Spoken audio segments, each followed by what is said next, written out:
This next video is just going to show some basic website editing using our Sharp School websites here. Um, Nothing fancy like with pictures or documents. We'll get to those in some future tutorials.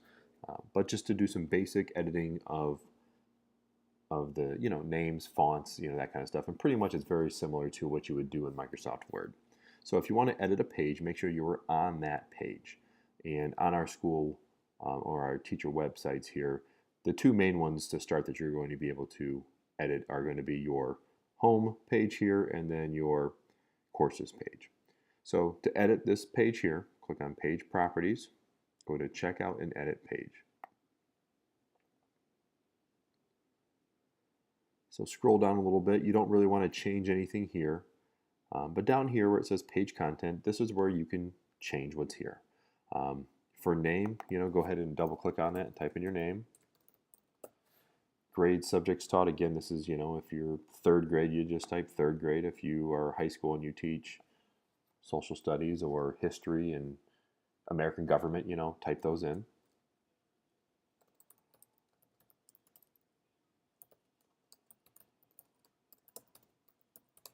And I'm not going to bore you with typing all this in.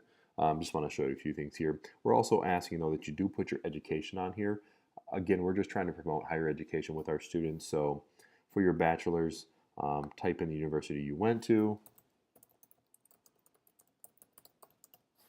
Actually, mine's a BS, so I'll change that. If you don't have a master's, just delete it. If you want to put maybe an ed specialist or that's a complete, of course, up to you.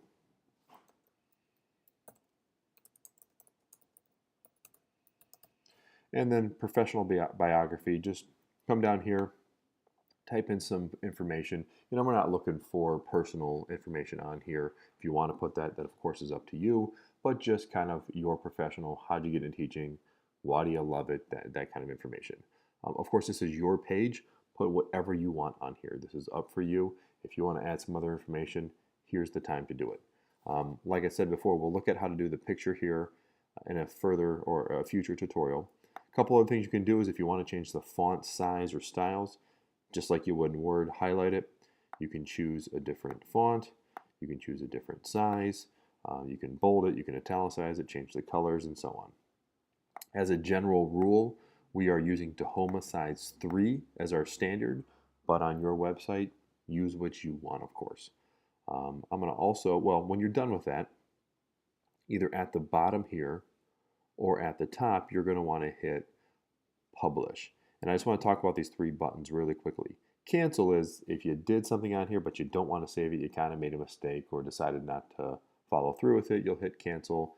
Your web page will revert back to what it was before you started editing it. Saving draft will save the changes you have made but not make them public. So anybody visiting your website will see whatever it looked like, say yesterday or before you started doing your editing. Publish means you're going to save and then your changes are going to become public. So I'm going to press publish, and it will show you what the website will look like for a user. So here you go. Again, if you want to go back and edit again, simply come up to Page Properties and choose Checkout and Edit Page.